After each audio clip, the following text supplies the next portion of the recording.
السلام عليكم ورحمة الله وبركاته. كسر دوادا كورسات فيديو إديتين كورسات وحن كبر دونا كابكات فيديو إديتر. كابكات وسوفت وير فيديو إديتين كاس أو سنة كان لابد كل عتني أفرت كم ده سوفت وير هذا آد كأسرية الله استعمال فيديو إديتين دتك باللوجة الربع إني برتان فيديو إديتين وحآد وسهلا وأبرن كرتا كابكات وحن يدين ديارين كورسات لما يسترن كاس وآد كسمين كرتو مقالة عدو استعمال كرتيت سوشيال ميديا سيدا تيك توك فيسبوك يوتيوب يسيدا كلا مقالة عد كسمين كرتو حيسيس ganacsiga ku soo dhawow koorsada cusub ee video editing-ka CapCut video editor fadlan hadii aad nagu cusub tahay channelka subscribe sar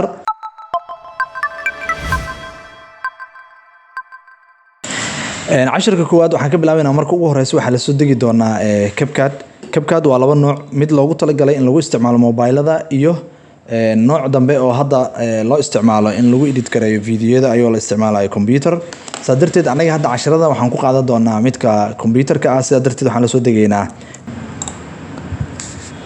soo degaynaa CapCut PC linkiga ugu horeeyo ku dhufo kadibna wuxuu ku keeni doonaa page-kan waxaad dooranaysaa button-kan ay ku qoran tahay download for free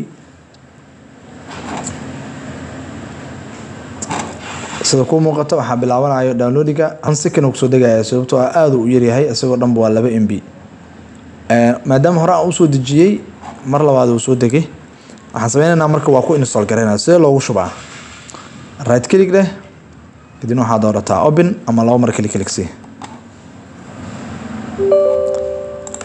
yes dooro kadibna wuxuu bilaabi doonaa installation-ka waxay waqti u qaadanayaa installation-ka xoogaa waqti ayuu qaadanayaa ku shubitaanka marka waxa loo baahan yahay inaad dul qaadato koobkaaga shaaha soo qabsatid hadda 95 maraya waxay raano dhiman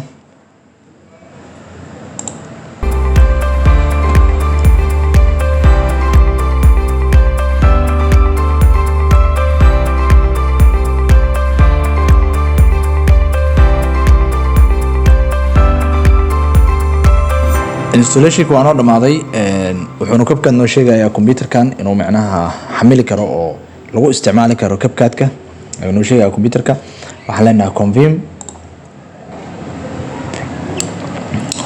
waxaan noo soo furmay CapCut maadaama qofku uu ku cusub yahay oo kale wuxuu ku tusi doonaa tutorial yar oo ku tusaya qaabka aad u isticmaali kartid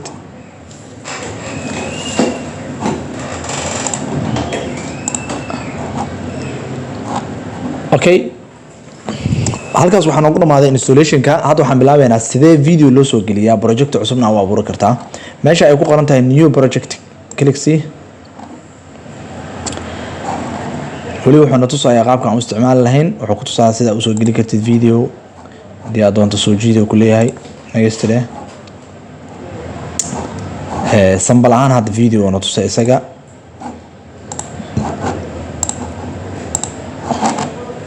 okay video ga markuu iska tirayna marabno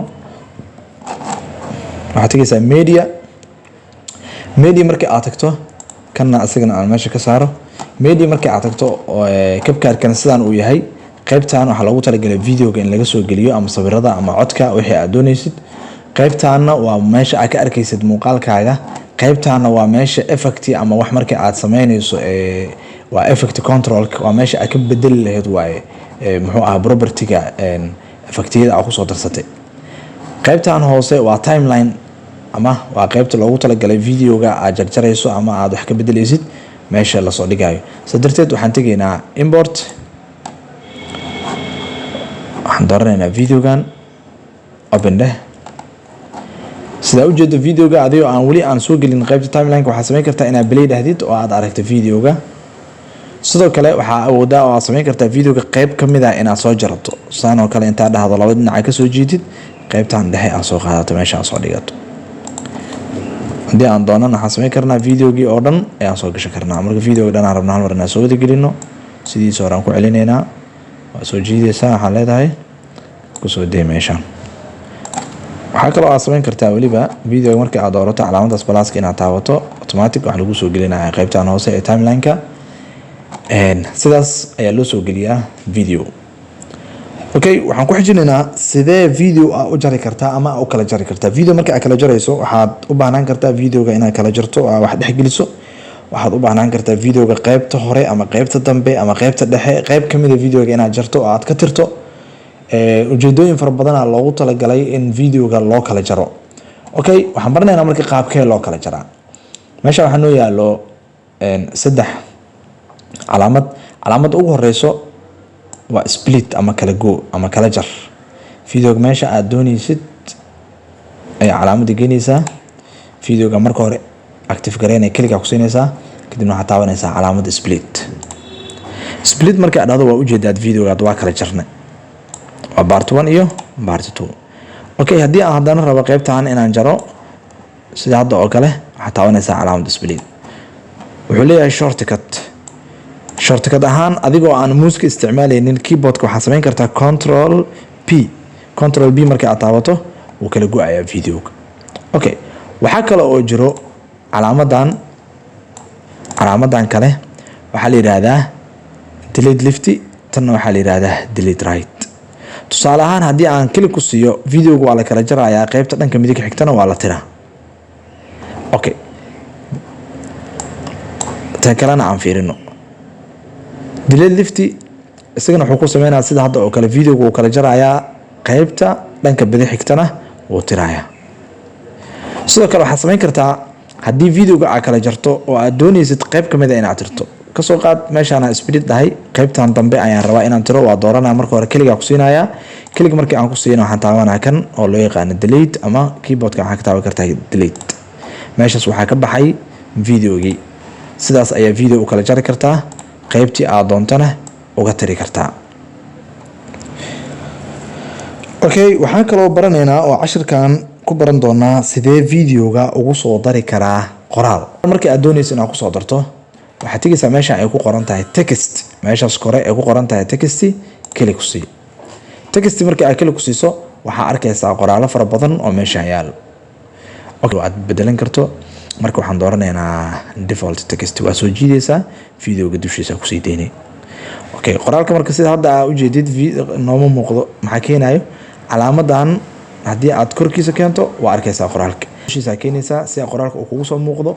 qoraalka si aad wax uga bedesho meeshaan ay ku qoran tahay default text, meeshaas ayaad highlight gareynay qoraalkii hore waa iska tiraysaa, kadibna waxaad doonto ayaad ku qoraysaa. waxaan ku qoraynaa hadda walking alone.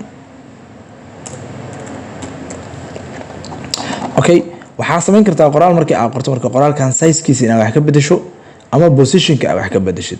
tusaale ahaan haddeertaan size-ka haddii aan rabo inaan wax ka bedelo, meesha ay ku qoran tahay font size, calaamadan gadaal u celin karaa ama falaaraha isticmaali karaa. sidoo kale waxaad isticmaali kartaa angleska ana isticmaali kartaa.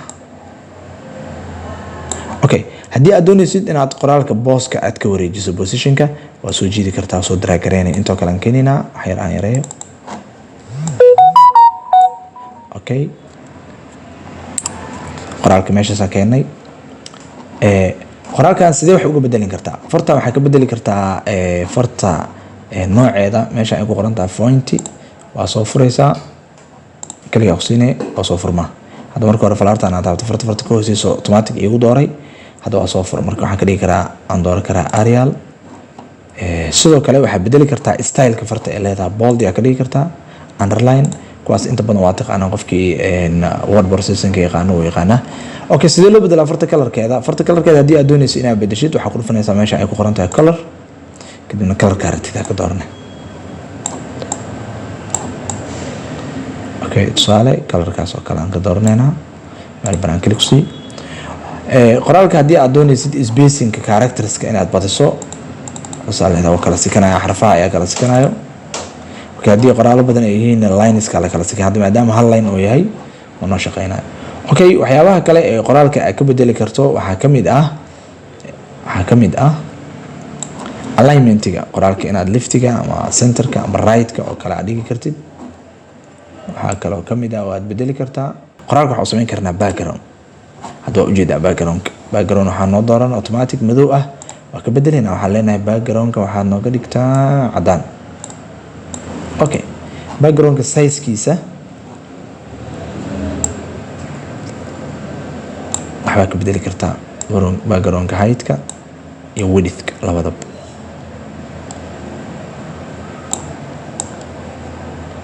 okay, sidoo kaleete roundness-ka geesaha geesahana waxaan ka dhigi karnaa rounded rectangle meel banaan kaliya aan ku siiyo waa dareemaysaa marka in xoogaa geesaha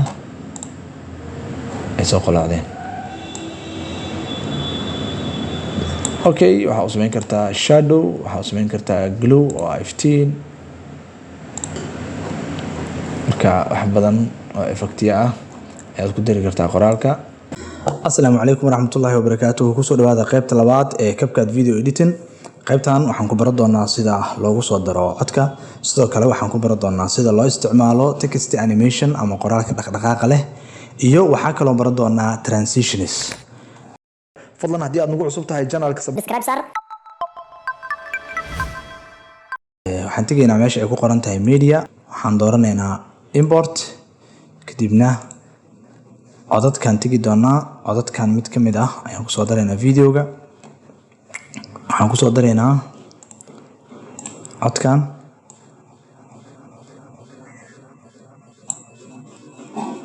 okay aan play dhaho. nabi maxamed baa wuxuu leeyahay alayhi salaatu wasalaam waxaa dhici doonta waqti waa ka codka sidaas loogu soo daraa. import aad dhihi kartaa, waxaad samayn kartaa codka sidaas loogu soo daraa. markaa rabtay cod inaad ku soo darto sida hadda aan sameeyay oo kale import dheh. haddii aad doontidna waxaad samayn kartaa inaad tagtid codadka meesha ay ku yaalaan, kadibna aad soo jiiddo codka, kadibna aad ku soo dayso meeshaas. labadaas weyba waa isticmaali kartaa. okay codka waa ku soo darnay. marka hadda aan play dhahnay sida noo muuqato codkan videoga wuxuu wataa cod kale, marka saas darteed waxaa ka dhex yeerayo xoogaa shucaaca ku furan. hal mar labaad aan fiirino. yusbixu rajulu si marka shucaacaas aan uga bixino videogana codka ka xiriirnaa. videoga dooro click si aad codka uga xirto, kadibna waxaad doorataa meesha ay ku qoran tahay audio, kadibna volume ka qabo ee maxaa geysaa eber.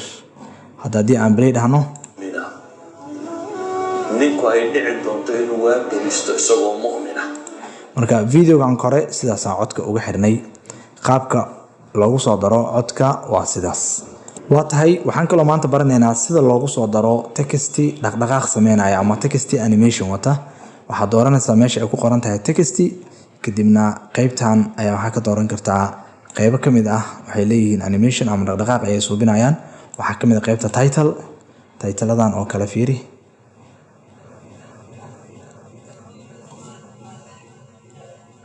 okay midkaan oo kale waxaan soo qaadanaynaa inta aan soo dhigo. wayumsika qoraalka si aad u bedesho horaan usoo baranay click meeshaan bob music ay ku qoran tahay waa ka tiraynaa. waxaan ku qoraynaa sheekh Mustafa.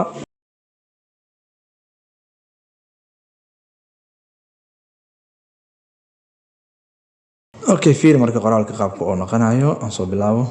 waabaristo isagoo mu'min ah wayumsi kaafira.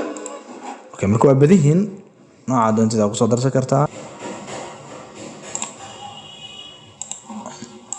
عجب قال هو مؤمن ولا مسألة بتكلم قال كدمر أعمال له قالوا بيوض. okay textida marka waa badihiin waa kuwaana tijaabi hadhow kii ka anfaco ka isticmaal. sidoo kale waxaad isticmaali kartaa lower text wax la yiraahdo. laga yaabaa inaad ku aragto muuqaalada ama newska ama muuqaalada social media la soo dhigo. marka waa soo qaadanaa isagana aan baroweyno. ku kalifay diintiisa ku gadanaya in yaro adduunyo abu nabi ulay alayhi salaatu wasalaam diintiisii. okay waxay raajidaysaa haddii aad doonaysid inaad xogo meesha ku nagaado inaad ka bedesho. haddii aad doontana click waa kuwaana meelihii laga bedeli lahaa. 3 qaybood oo ka kooban yahay. 3 qaybood meesha ka bedelaysaa. meesha news ay ku qoran tahay iyo qaybtanba waxaa ka bedelaysaa meeshaas. waa tahay qaybahan kalena la soo tijaabiyo. qaar baa animation wata, qaarna waa text caadi oo meesheeda taagan. marka soo fiiriya ayagana. meeshaas waxaan kaga gudbaynaa text sameynaya dhaqdhaqaaq. waxaan gudbaynaa sidee loo isticmaalaa transition. tusaale ahaan labada muuqaal oo kale meesha ay iska saaran yihiin, waxaad samayn kartaa inaad isticmaasho wax la yiraahdo transitionada dooranaynaa. transitionada waa kuwaana waa badan yihiin. waxaad samayn kartaa kuwaan oo kale mid ka mid ah soo qaadaysaa, kadibna labada video meesha iska saaran yihiin click ku siinaysaa. aan fiirino. ويصبح كافرا ويمسي مؤمنا. aan fiirino marka labada muuqaal meesha ay iska saaran yihiin. ويصبح كافرا ويمسي مؤمنا. وكا transition marka waa nooc farbadin waxa kale oo jiro glitch transition isagana aan baroweyno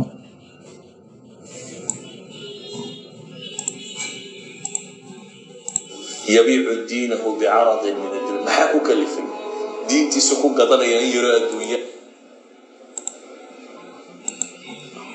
يبيع دينه بعرض من الدنيا ما حكو كلفين دينتي سكو قدنيا يرى الدنيا أبو النبي عليه الصلاة والسلام. qaybtan maanta waxaan ku baran doonaa sida loo sameeyo slow motion ama videoga looga dhigo mid si tartiib u soconayo. sidoo kale waxaan ku baran doonaa speed up ama sida fast looga dhigo oo loo boobsiiyo muuqaalka. sidoo kale qaybtan waxaan ku baran doonaa split screen sida laba video ama la isku dul saaro ama la isku dhinac dhigo. fadlan channelka haddii aad ku cusub tahay subscribe saar, like na dheh, una share garay asxaabtaada kale si ay uga faa'iideystaan videoga. ugu horreyn waxaan soo gashanaynaa video ama muuqaal aan soo gashan doonaa. waxaan tegaynaa qaybtan videogan noo soo geli. okay, sida caadiga hadda muuqaalkan markii aan play dhaho waa ujeedaa waa normal speed. muuqaalka si aan uga dhigno marka slow motion haddii asaga dhan aan rabnay inaan ka wada dhigno videoga oo noo dooran waxaan tegaynaa meesha ay ku qoran tahay speed, kadibna meesha 1.0 ay ku qoran tahay waa normalka caadiga markuu muuqaalka uu yahay. haddii falaarta dhinacan aad u badiso macnaheedu waxay tahay speedka ayaa ku daraysaa, haddii aad yareysana waxaa ka dhigaysaa slow motion. muuqaalka marka qayb ka mid ah waxaan ka dhigaynaa slow motion, qayb ka mid ah muuqaalka waxaan ka dhigaynaa slow motion. tusaale ahaan qaybtan oo kale meeshaan marka aan marayna speed aan leenahay. okay, wax yar ilaa intaan noo geey haddana intaan waxaan leenahay split. okay, qaybtan dhexe aan rabnaa marka inaan slow motion ku sameyno. marka hore muuqaalka dooro, kadib waxaad doorataa speed haddii aysan ku doorneen, kan soo yaree. for example meeshaan waxaan ka dhignay 0.5 macnaheedu waxay tahay speedka uu ku sociyey 50% ayaan gadaal ama hoos u dhignay.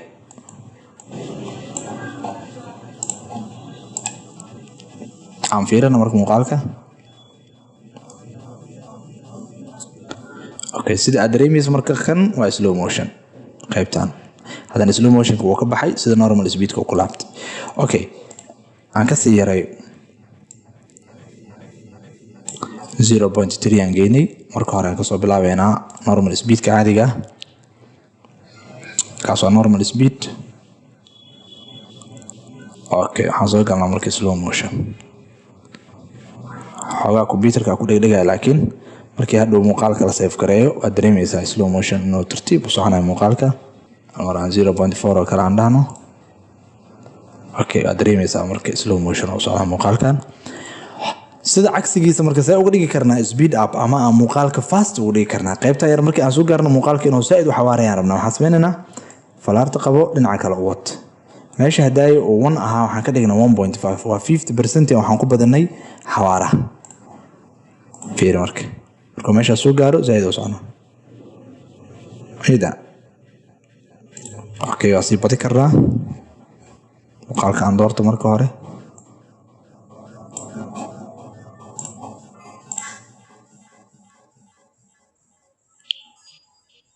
markaas markuu meesha soo gaaro marka wuxuu sameynayaa aad u xawaareynaa kadibna normalkiisa kusoo laabanaa. si xawaarahaas aan u dareyna qaybta dambe waxaan ka dhigaynaa slow motion 50% ee gadaal usoo celinaynaa 0.5. fiiri marka markaas qaybtan dambena waa slow motion, qaybtanna waa qaybtan dambe waa slow motion, qaybtanna waa speed up ama waa xawaare sare. okay, sidaas ayaa loo sameeyaa slow motion ama speed up loogu sameeyaa videoga muuqaalka. waxaan kaloo ku xijinaynaa sidee loo sameeyaa split screen. muuqaalka aan iska tiraynaa.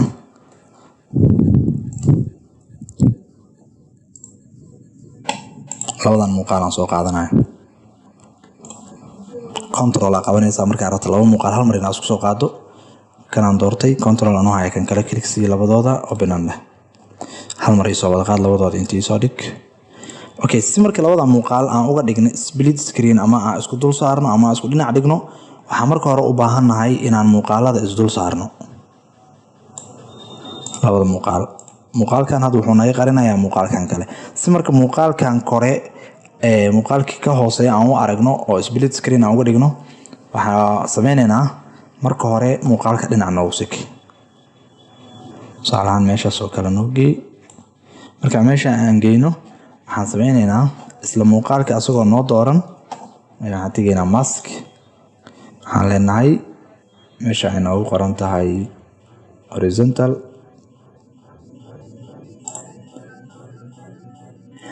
sida marka oo kala jarna anay hadda qaabkan ma rabno qaabkan waa arki doonaa laakiin hadda qaabkan ma rabno waxaan rabnaa inaan macnaha dhinac isku dhigno sadarteed marka meeshaan hadda rotationka oo 0 ga ah ayaan waxaan geynaynaa -90 ama kana wareeji kartaa -90 markii aan geyno -90 calaamadda aan bahashan soo qabsan oo soo siki ilaa meesha aan rabto keen okay muuqaalka ka hooseeyo isagana dhinaca u siki dooro muuqaalka ka hooseeyo dhinaca u siki okay kan hore noo soo celi calaamadda waxay weli noo siki ilaa garabka geey okay waxaan sameynaa marka fiiri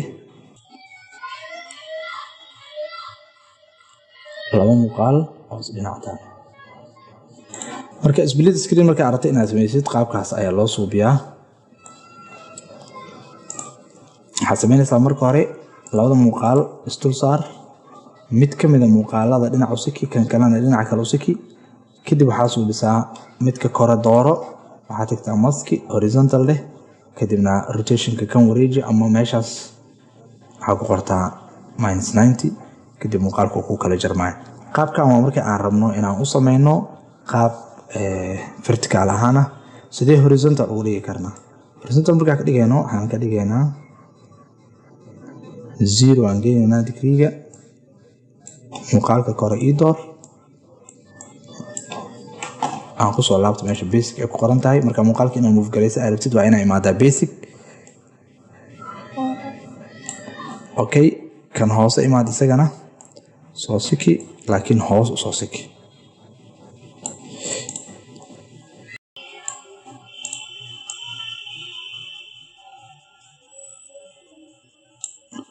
waxyar haafkaan aan ka jaraynaa aan ku laabana meesha ku noogu qorneyd waxyar koraan u celinayna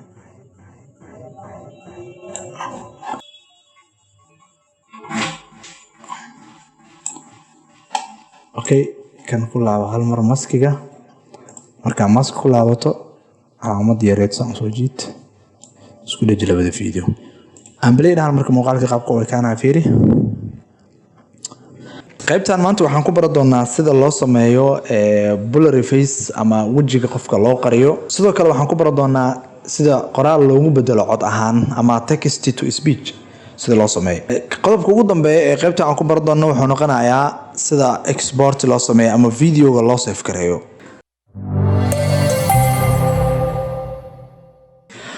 okay markii aad doonaysid inaad qoraal ku soo darsato horaan u soo baran qaabka loogu soo darsanayo waxaad tagaysaa meesha ay noogu qoran tahay text kadibna waxaad dooranaysaa qoraalka aad rabto inaad ku soo darto midkan defaultiga aan ku soo dari karnaa haddii aan doono marka hore basic ayaa ku dooran waxaad tagi karnaa templates kadibna noocyadana midkaan rabna ka dooran karnaa kanoo kale haddii aan doorano qoraalkeena qaabkaas isku bedeli doonaa okay si aan marka qoraal ugu soo darsano waxaan kasoo koobiyeysanayna qoraalkan meesha yaallo qaybtan ugu horeysa ee taariikhda Soomaaliya kadibna waxaan imaanaynaa meeshaas ay noogu qoran tahay text control v aa leedahay ama basti qoraalka meeshaan noo soo galay qoraalka sida ku muuqato wuxuu noqday hal sadar oo qayb dhan ayaa ka qarsoon sidee u sameynaynaa marka shaashada si aan ugu aragno waxaan sameynaynaa qaybtan hore ee the Republic of Somalia meesha ay noogu qoran tahay intaas calaamadda gelinayna cursor-ka kadibna waxaan leenahay enter kadibna was formed in 1960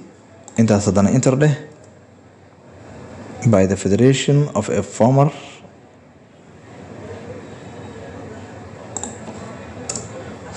Italian colony and haddana qaybtaan nasar cusub inoo imaado okay wax yar aan yarayna marka si shaashada nooga soo wada muuqdo waa kaasa hadda qoraalkeena waa diyaarsanay kaliya waxaan u baahanahay qoraalka space-ka u dhaxeeya lineska ama sadarada inaan wax yar kala durjino meesha ay noogu qoran tahay line ayaan badinaynaa wax yar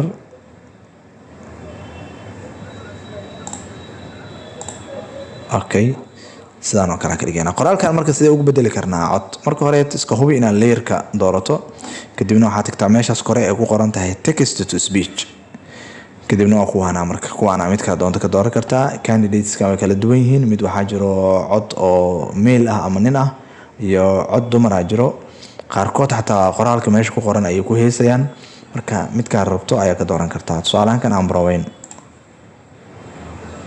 The Republic of Somalia was formed in 1960 by the Federation of a former Italian colony and a okay kana aan fiirina asagana The Republic of Somalia was formed in 1960 by the Federation. okay kan fiiri marka The Republic of Somalia was formed in 1960. okay marka qaar uu ku heesay qoraalkii aan meesha ku qortay hadii aad doonto marka waa badan yihiin kii adiga ku anfaco oo kala fiican ayaa dooran kartaa sidaas ayaa loo sameeyaa text to speech qoraal markii aad rabto inaad u bedesho cod ahaan aad u bedesho qoraalkaaga diyaarsanaysaa kadibna stepskana mari doontaa okay sidee wajiga qofka loo qarin karaa ama blur loo saari karaa waxaan tegaynaa media aan iska tirno qoraalka meesha noo yaalo kadibna waxaan tegaynaa import kadibna waxaan soo darsanaynaa videoga aan rabnay na ugu soo dar videoga okay qofka marka qofka wajigiisa bisaan qarinayna waxa tageena effects kadibna waxaad dooranaysaa body effects aad ku dooranayna sometimes body effects meesha ugu hooseyso ayay ku jirtaa marka body effects aad dooratid oo kuwaana waa arkaysaa noocyo fara badan oo kala duwan jiro marar badan inaad social media ku aragteena laga yaabaa qaybo kamid ah okay kan aan dooranayna waxa loo yaqaanaa face mosaic aad effecting meeshaan noogu soo darsamaa effectigan marka si videoga oo dhan qof wajigiisa u qarsoonaado waxa sameyn kartaa inaad jiido oo aad la ekaysiisid layerka okay u fiirso marka ila videoga oo ka dhamaanayo qofkaas wajigiisa lama arkayo marka sidaas loo sameyn karaa hadii aad doonaysid qof wajigiisa inaad qariso oo muuqaalka aad rabtid inaad ka qarisid sidaas u sameyn kartaa ugu dambeyn waxaan kusoo gabagabeynaynaa sidee videoga export loo dhahaa ama loo save garaystaa waa diyaarsatay effectiyada ku darsatay sidee uga dhigi kartaa marka muuqaal aad hadhowti social media soo dhigi karto ama meel aad ku upload garan kartid ama qof aad u diri karto waxaa sameynaysaa meesha ay ku qoran tahay export ayaa ku dhufanay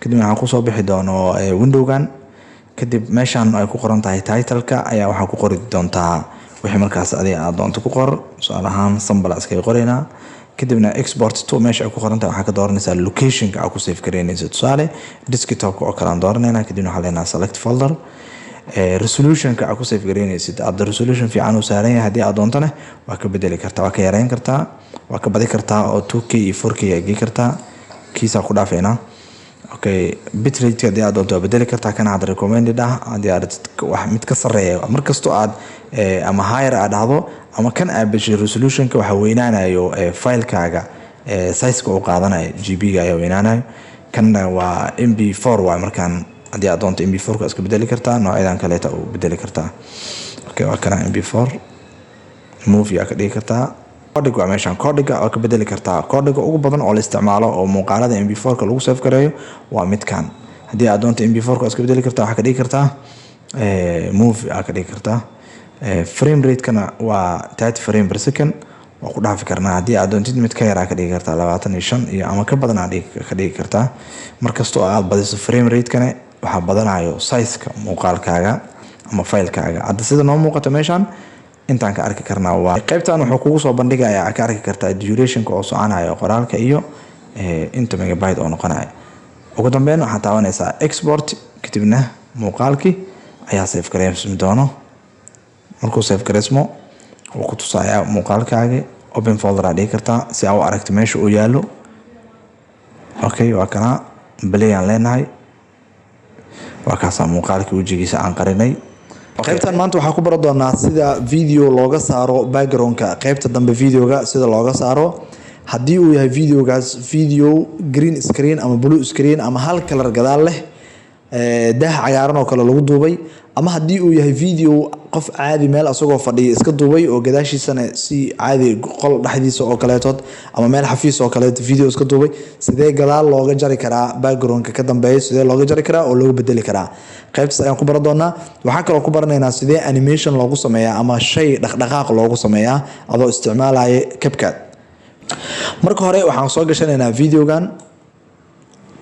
videoga markii aan soo geliyo waxaan kale oo sameynaynaa clipkan kale oo aan ka dhigi doono background ayaan soo gashanaynaa clipkan backgroundka ah sida ku muuqato shaashada lama eka size-kiisa yaraa waa sawir wax yar marka cabirka aan weyneyno hoosna aan usoo dhigno wax yar okay inta markii aan sameyno qaybta aan ku laabanaynaa waxaan dooranaynaa clipkan aan rabno inaan ka bixino backgroundka waxaad tegaysaa meesha ay ku qoran tahay cut out markii aad tagto waxaad dooranaysaa auto cut out markii aad ku dhufto isla markii waa ujeedaa videoga waa video yar haddii videoga weyn yahay processka waqti badan oo qaadanaya uu dhameeyey processkii auto cut out completed videoga marka backgroundka waa laga jaray videogan backgroundka aan ka jarnay waxaan u sameyn karnaa background kale meeshaas mugdigaas waa backgroundkii hore oo laga saaray kan soo qaad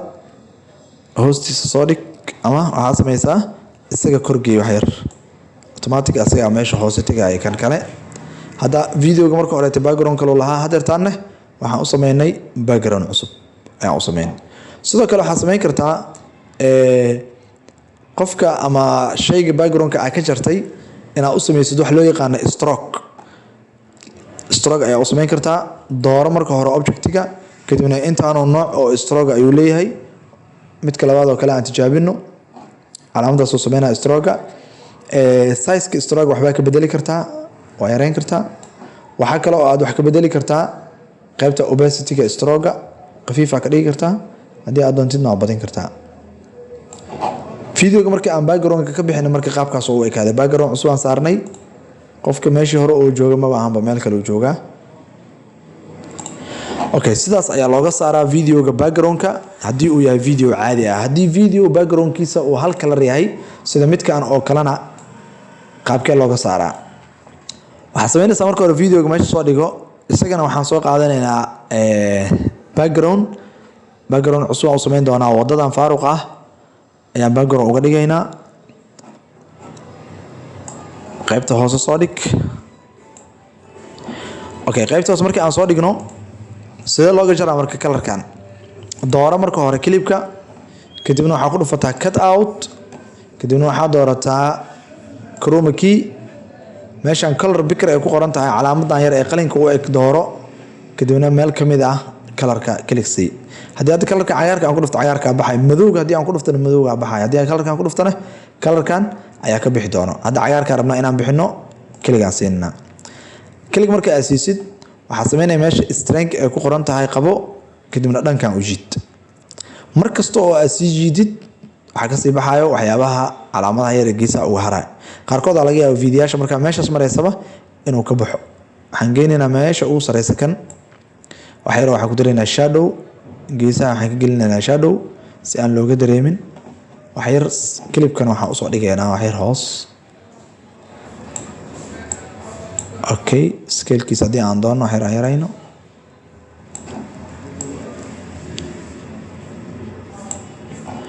okay beli aan dhaho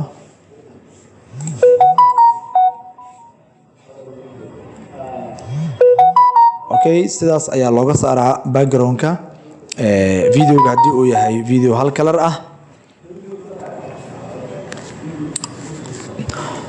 ugu dambeyn sidee animation loogu sameeyaa adigoo isticmaalayo CapCut aan soo gashano shaygan ama iconkan yar CapCut-ka scalekan waxyar iska yareynaa intaas oo kale okay sidee animation u sameyn kartaa marka animationka marka la sameynayo waxyaabo fara badan la isticmaalaa waxaa kamid ah scale waxaa kamid ah position waxaa kamid ah rotation waxaa kaloo kamid ah opacity waxaan ka bilaabeynaa scale adoo isticmaalayo sidee animation u sameyn kartaa animationka wuxuu ku xiran yahay wax loo yaqaano keyframe waxaa sameynaysaa positionka cursor-ka ay ku taagan tahay hadda waxay noo taagan tahay meesha ugu horeyso waxaan ku darsanaynaa wax loo yaqaano keyframe waxaa kali ku siinaysaa geeskaas meeshaas aad kalik siinaysaa calaamadaas kadibna wuxuu yeelanayaa calaamad yar oo geeskaas ka soo muuqanaya scale-ka waxaan ka dhigaynaa meesha ugu hooseyso kadibna soo qabo karsarka dhowr second hore usoo dhaqaaji meeshaan waxaan ku dareynaa marka keyframe kale anagoo aanan taabanin meeshaas ayaad samayn karnaa haddii aad doontana waa taaban kartaa kadib aad property wax ka bedelay haddii kale iska dhaaf adoo aan taabanin property markaa wax ka bedeshaba keyframe aa ku samaysmaa waa kaas calaamadana keyframe meesha waa yeelatay meeshaana keyframe ayaa subsamay okay karsarka gadaal u celi marka kadibna videoga balayde waxaad arkaysaa inaan u sameynay animation inaan u sameynay okay animationka noocan waxaa loo yaqaanaa scale sidoo kale waxaan samayn karaa inaan movement u sameyno ama dhaqdhaqaaq karsarka meesha oo waxaa noo geynaysaa keyframe-kan dushiisa noo geey meeshuu ku dhammaanaya animationkaas kadibna waxaa doorataa position isagana waxaa noogu yeeshaa keyframe kale aan dul saarnay waxaan sameynaynaa marka dhowr second intuu soo dhaqaajihaynaa kadibna positionka ka bedel dooro marka hore frame-ka hoos usoo dhaqaajinay ilaa intoo kale keen okay fiir marka waxaan saas ku sameynay laba animation oo kala duwan mid scale ah iyo mid position ah positionka ku soconaynaa mar kale intoo kale geey kadibna kor u dhaqaaji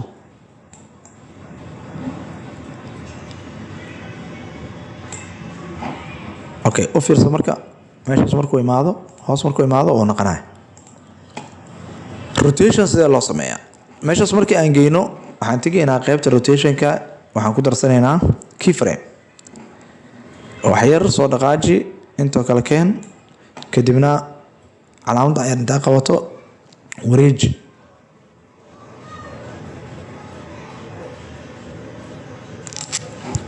fiiri marka okay rotationkana sidaas ayaa loo sameeyaa markaan rotationka sameyno ugu dambeyn waxaan sameyn karnaa wax loo yaqaano opacity-ga ayaan wax ka bedeli karnaa opacity-ga waa objectiga ama shayga qaabka u muuqanayo inaad si khafiif ah ka dhigto iyo inaad si fiican ah usoo muujiso isagaan tegaynaa waxaan leenahay keyframe noogu dar meeshaas soo noo joogo wax yar noo soo dhaqaaji ilaa inta noo keen kadibna opacity-gan 0 gey meeshaas markuu imaado inuu waxaa la rabaa qarsoomo balayde qaybtan waa qaybta lixaad waxaan ku baran doonaa sida loo sameeyo overlay ama sida video loo dhexgeliyo sidoo kale qaybtan waxaan ku baranaynaa sidee loo sameeyaa video behind the text macnaha qoraal oo video ka dambeeyo marka hore waxaan kusoo darsanaynaa muuqaalkan meesha noo yaala muuqaalka markaan inta soo dhigano muuqaalkan waxaan rabnaa qaybtan kore inaan bedelno oo aan ka dhigno sida qorax dhac oo kale ama caad oo kale cirka inuu lahaado si aan u sameyno marka waxaan kusoo darsanaynaa muuqaal kale tusaale ahaan waxaan kusoo darsanaynaa muuqaalkan markii aan kusoo darno noo soo dhig meesha timeline-ka okay sida ku muuqato marka muuqaalkan wuxuu leeyahay buuro iyo wuxuu leeyahay iyo caad qoraxdana meeshaasay ka muuqataa sidee marka u dhexgeli karnaa videoga hore ee meesha noo yaala waxaa loo yaqaanaa blend marka hore moodkan waxaa noo saaran normal waa soo furaynaa kadibna waxaan dooranaynaa overlay kuwan kale waxyaabo badan oo loo isticmaalaa jiro mid kasto qaab uu ku habboon yahay isticmaalkiisa ayaa jira balse hadda maanta waxaan isticmaalaynaa overlay markii aan dhahno sida kuu muuqato wuu isbedelay cirka okay meeshaas ayaa nooga muuqataa qoraxda intana iftiin kale waxaa reflection oo kaleetooda hadda loo malayn karaa waxyar videoga aan weyneyna sizekiisa okay dhinacana usoo sakinaynaa opacity-gana waxyaraan ka yareynaynaa okay before iyo after aan fiirina marka hore saas u ahaa muuqaalka kadibna sidaas ayaan ka dhignay waxaan samayn karnaa si xoogaa meeshaan dushiisa ee soo gashay aan loo dareemin muuqaalka hore aan dooranaynaa waxaan isticmaalaynaa wax loo yaqaano masking kadibna waxaan dooranaynaa horizontal kana soo jiideynaa ilaa iyo meeshaasaan keenaynaa. Okay, si aan looga dareeminna feederka aan badinaynaa xoogaa si meesha khafiif oo noqdo aan loo dareemin. hal mar marka muuqaalka aan play dhaho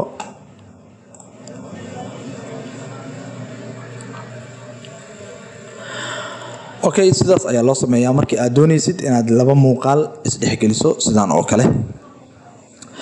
waa tahay qaybta xigta marka waxaan ku baranaynaa sidee loo sameeyaa qoraal oo video ka dambeeyo ama qoraalka sidee video loo dhexgeliyaa. marka hore waxaad sameynaysaa text aan tegaynaa kadibna waxaan kusoo darsan doonaa qoraalkaas waxay raajideynaa 5 second camal aan ka dhignay. okay, intaa marka aan sameyno qoraalka colorkiisa waxaan ka dhigaynaa madow, backgroundka qoraalkan waxaan ka dhigaynaa cadaan.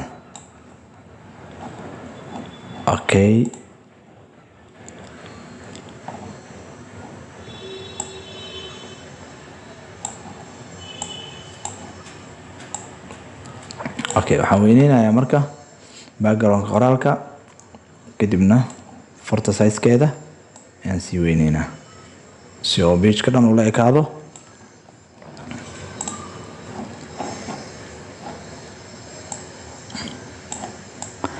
qoraalka marka waxaan ku qoraynaa tusaale waxaan ku qoraynaa xidig oo kale, farta size-keeda ii weyney.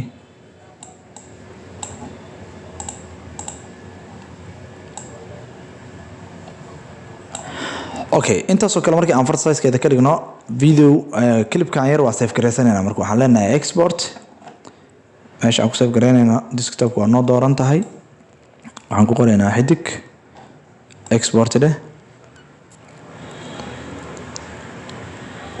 okay, save gareynta wuu dhameeyey, nagu celi hal mar meesha media nagu qoran tahay. qoraalkan waa iska tiraynaa kadibna waxaan tegaynaa import, qoraalkii hadda aan save gareysanay oo xidig aan ku qorno noo soo geli. clipkan videogan marka hore soo dhiganaynaa qaybta hoose kadibna qoraalkan soo dul saaraynaa. qoraalka markii aan dul saarno waxaan rabnaa marka qoraalka in laga dhex arko videoga ka dambeeyo. sidee saas uga dhigi karnaa? marka hore waxaad doorataa qaybta kore ee qoraalka noo sameysan kadibna waxaad tagtaa qaybta blendingka normalka kasoo meesha normalka noogu qoran tahay soo fur kadibna waxaad tagtaa screen. sida ku muuqato waxaa meesha ka baxay farta madoobeed. si qofkaan soconaya madaxiisa oo kale aan u aragno wax yar videogaan dooranaynaa kadibna size-kiisa wax yar weynaheynaa korna u soo qaad wax yar korna u qaad.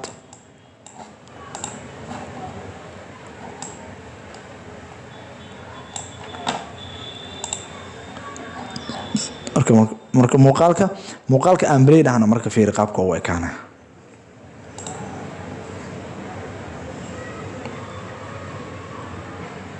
qaybtan maanta waxaan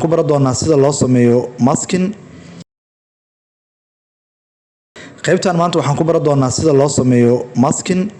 si aan u sameyno marka hore waxaan kusoo darsanaynaa labadan clipka hore ayaan marka hore kusoo darsanaynaa. markii aan kusoo darsano muuqaalka waxaan tegaynaa geedka meesha uu ku dhammaanayo. waxaan rabnaa geedkaas gadaashiisa inaan muuqaal kale ku bedelno. sidee marka muuqaal kale ugu bedeli kartaa? karsarka waxay geysaa meesha uu geedka uu ku dhammaanayo kadibna waxaad doorataa maski, waxaa kasii doorataa horizontal markii aad doorato waxaan wareejinaynaa calaamadan yar kadibna muuqaalka bilowgiisa ayaan geynaynaa calaamadda. meeshaas aan taagannahay ayaan rabnaa inaan ka bilowno maskika. waxaan u sameysanaynaa keyframe. qaybtan waxay u baahan tahay si fiican inaad u fahanto, fadlan ila soco ilaa dhammaadka. waxaad sameynaysaa keyframe markii aan ku darsano frame ayaan ula socon doonaa. karsarkaan soo qabanaynaa. waxaan kaloo ku darsanaynaa qaybtan feederka ayaan xoogaa ku daraynaa si khafiif oo u noqdo oo aan looga dareemin. marka haddaan bilaabaynaa frame aan u raaci doonaa. marka hore waxaad sameynaysaa marka karsarka ayaan wax yar soo jiidaynaa. wax yar markaas u soo dhaqaajisaba calaamadan waxaa geysaa geedka meesha uu ku eg yahay. wax yar haddana saasoo kale usoo dhaqaaq.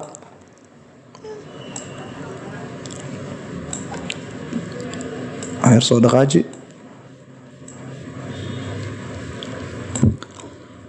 sidaasaan ku wadaynaa ilaa iyo geedka uu ka mirqo.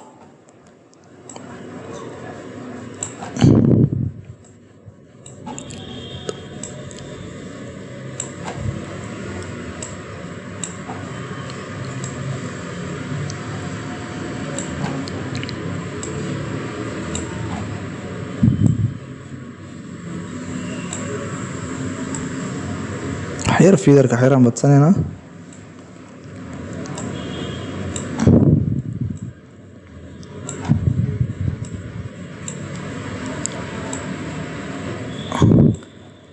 waan dhamayna marka waxyaraan oo dhiman.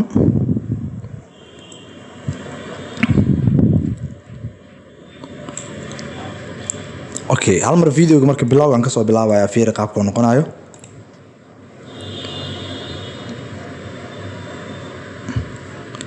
sida ku muuqato marka geedka gadaashiisa wixii yaalo oo dhan meesha waa ka bixinay. waxaan ku bedeleynaa marka muuqaalkan kor noo mari kan hoos noo imaado almar aan belay dhaho haddana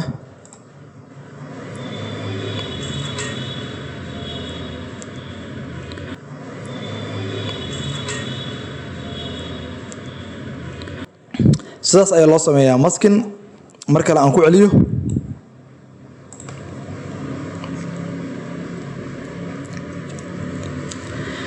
qaybtan maanta waxaa ku baranay sida loo sameeyo maskin. fadlan channelka haddii aad ku cusub tahay subscribe noo saar, like-na videoga asxaabtaana la wadaag si ay uga faa'iideystaan. aad ayay u mahadsantihiin dhammaantiin. waa inoo casharka xiga.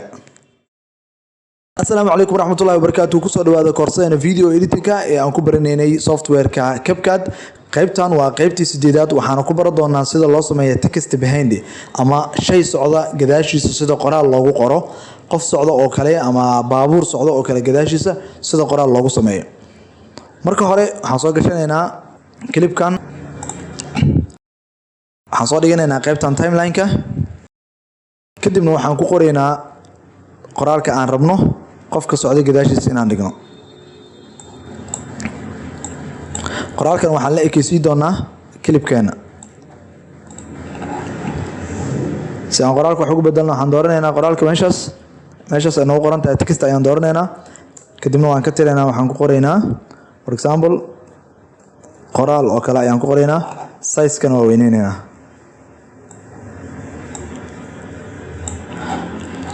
okay, qaybtan marka waa save garaysanayna. waxaan ka dhiganaynaa video exported. kadibna waxaan noogu qortaa text behind.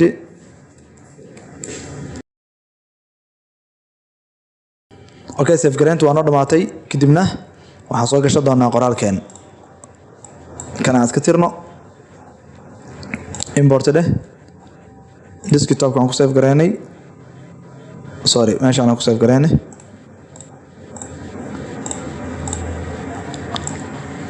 okay, halkaasaan soo dhigaynaa. sidoo kale waxaan u baahannahay videoga hore ee hadaaya aan haysanay ee originalka ahaa.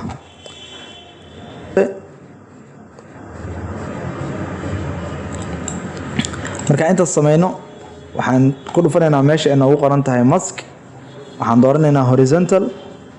kadibna waan wareejinaynaa sidaan. waxaan wareejinaynaa dhanka kale 90 degree aan ka dhigaynaa. waxaan ka dhigaynaa 90 degree. kana waxaan geynaynaa meesha ugu horeysa.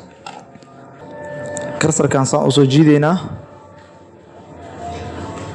karsarka markii aan soo jiidno waxaan samaysanaynaa keyframe. keyframe-ku markii aan ku darno sidii cashirka hore ee maskinka aan baranaynay step by step oo la raaci doontaa. wax yar karsarka saas soo dhaqaaji. meesha markii aad maraysid calaamadan saan usoo siki marka. okay, meesha oo ka bilaabanaya xarafka markii aad keento qofka markii uu saas u gudbo waxaa la rabaa gadaashiisa inuu qoraalkana ka soo muuqdo. saasaa u wadaysaa ilaa iyo dhammaadka.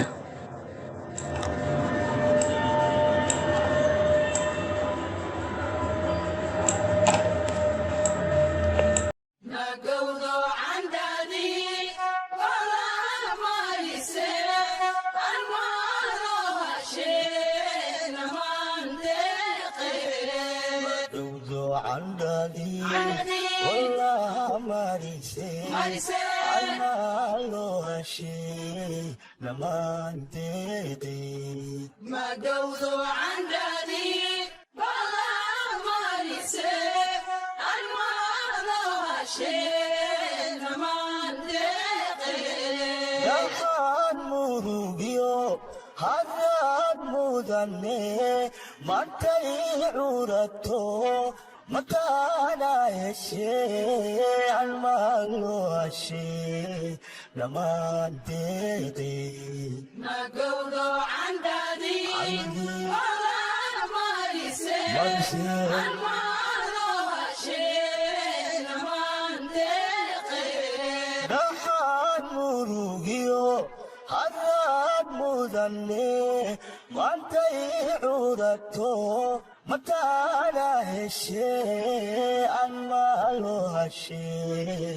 qaybtan maanta waxaan ku bar doonaa sida loo sameeyo muuqaal sidan oo kaleeto ah weligaa ha is odhanin haddaad san yeesho maxaa dadku ku odhanaya waa nacas baa lagu odhan inaad ilaahay agtiisa nacas ka noqoto naar gasho iyo dadka agtooda inaad nacas ka noqoto kee kuu roon si aan u sameyno muuqaalkan oo kale marka hore waxaan soo gashanaynaa muuqaalada aan rabno inaan ka sameyno videoga waxaan ku dhufanaysaa import kadibna waxaan soo gashanaynaa labadan waxaa leedahay open labadan muuqaal ayaan waxaan soo dhiganaynaa qaybtan timeline-ka ah marka hore waxaan soo gashanaynaa muuqaalkan kadibna waxaan soo gelinaynaa muuqaalkan sida kuu muuqato waa muuqaal vertical ah kanna waa muuqaal horizontal ah ama full HD oo shaashada la eg sida mobilka oo kale markii la gediyo shaashadiisa markii la jiifiyo mobilka shaashadiisa oo kale la ekaanaya ama computer ama shaashada caadi markaa ka fiirsanayso sidee uga dhigi karnaa marka muuqaalka vertical waxaad taabanaysaa meesha ay ku qoran tahay ratio kadibna waxaad dooranaysaa 9:16 muuqaalkii wuxuu noqday mid vertical ah balse shaashada lama eka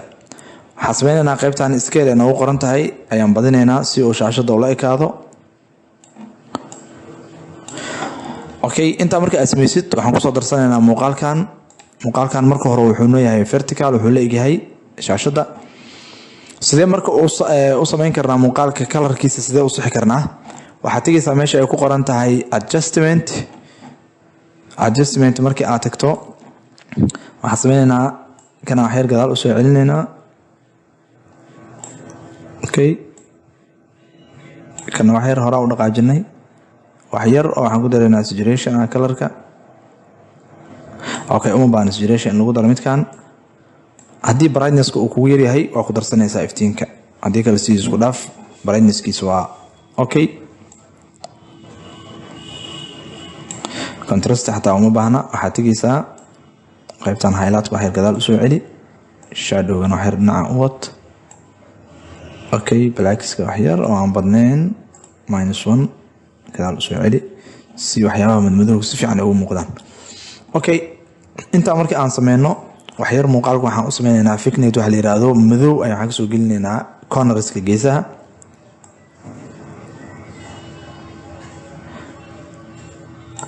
intaa markii aan sameyno haddii aan doono colorka weli waa sii sixi karnaa shaatiga oo kale bluegiis oo kale iyo cagaarkan microfonka iyo si fiican usoo muujin karnaa waxaa tegaynaa qaybtan kadibna waxaa ku dhufanaysaa waxaad dooranaysaa bluega waxaa badaysaa saturationkiisa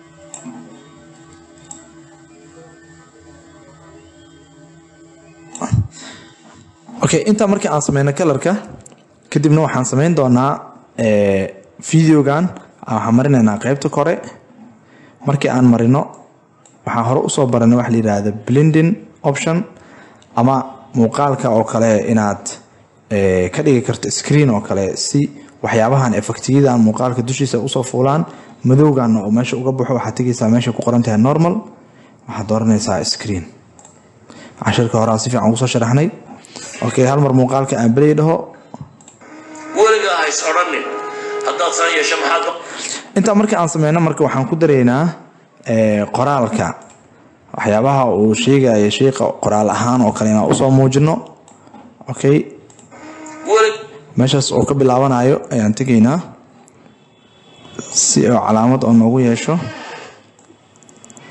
waxaan sameynaynaa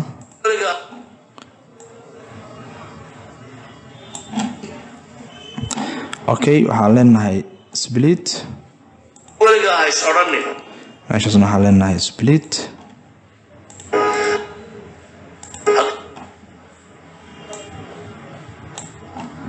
waxaan leenahay split haddaad san yeesho maxaa dadku ku odhanaya asbaa lagu odhan okay intaa markay marayno waxaan leenahay isagana split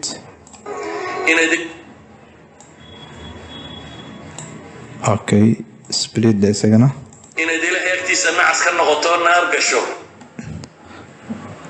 split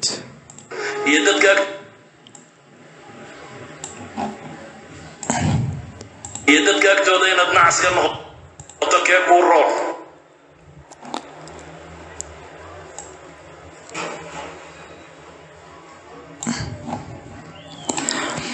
okay muuqaalka sababta aan jarjarayna waxay tahay waxaan rabnaa qoraalka inaan ku cabirano sidaas darteed waxaan sameynaynaa marka text tag kadibna waxaan soo qaadanaa midka ay noogu qoran tahay default text waan soo jiidaynaa waxaan keenaynaa okay calaamadda meeshaas ii keen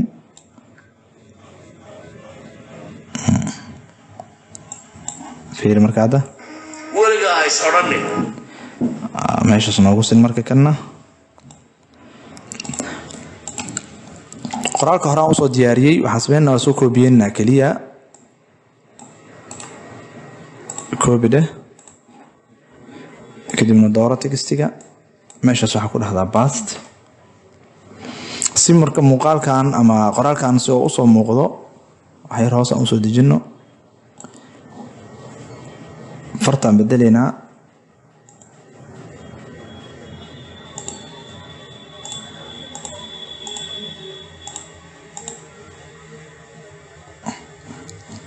okay kanoo kale aan qaadanaynaa laakiin waxaan sameynaynaa qaybta spacingka ayaan kala sakinaynaa fartan sizekeeda wax yar noo weynay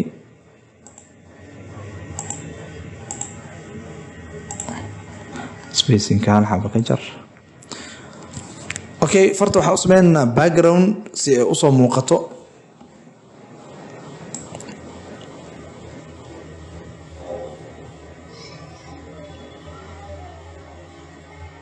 meesha ay noogu qoran horta strogna u yeelaynaa farta strog madow ha noo ahaado qaybtaana background tag backgroundka waxaan ka dhigaynaa midabkiisa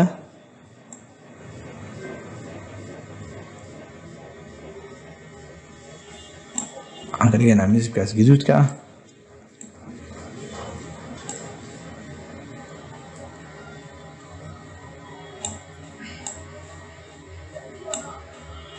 geesahan waxaan ka dhigaynaa round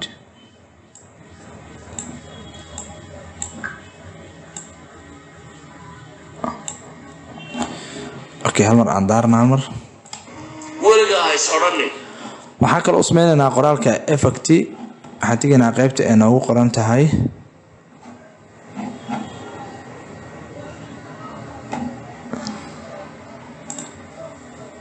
qaybta ay noogu qoran tahay animation kadibna waxaan ka dhigaynaa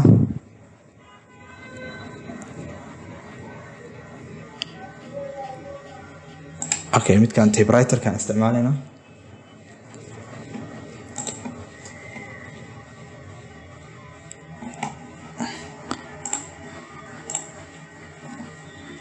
kabkaadka wuxuu ku shaqeeyaa mar walba internet u baahan yahay saa darteed qadka anaga xirnaa waa furay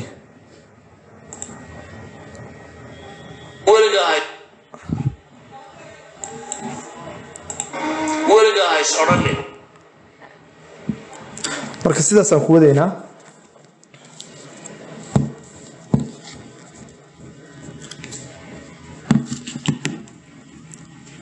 si aad u koobiyeysid qoraalka waxaad isticmaali kartaa aalta kadibna waad jiidaysaa qoraalka waxaan geenaynaa hadalka kale meesha uu ka bilaabanayo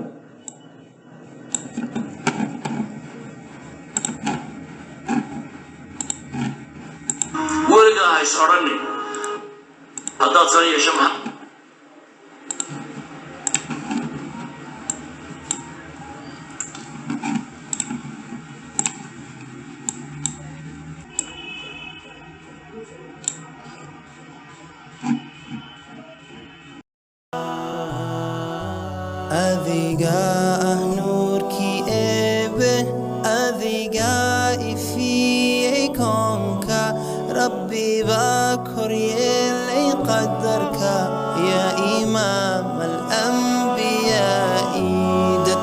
oo idil dhammaantood adigaa gaarsiiyey diinta adigaan ku rumaynay adigaa ah nuurkii eebe adigaa ifiyey koonka rabbi baa koryeelay qadarka yaa imaam alambiyaai dadka oo idil dhammaantood adigaa gaarsiiyey diinta adigaan ku rumaynay nebiyo adigaan ku raacnay axmedow yaa xabiibi ya muxammad ya nabi salaam calayka ya rasuul salaam calayka ya xabiib salaam calayka salawaatullah calayka ya nabi weligaa hays odhannin haddaad san yeesho maxaa dadku ku odhanaya waa nacas baa lagu odhan inaad ilaahay agtiisa nacas ka noqoto naar gasho iyo dadka agtooda inaad nacas ka noqoto kee kuu roon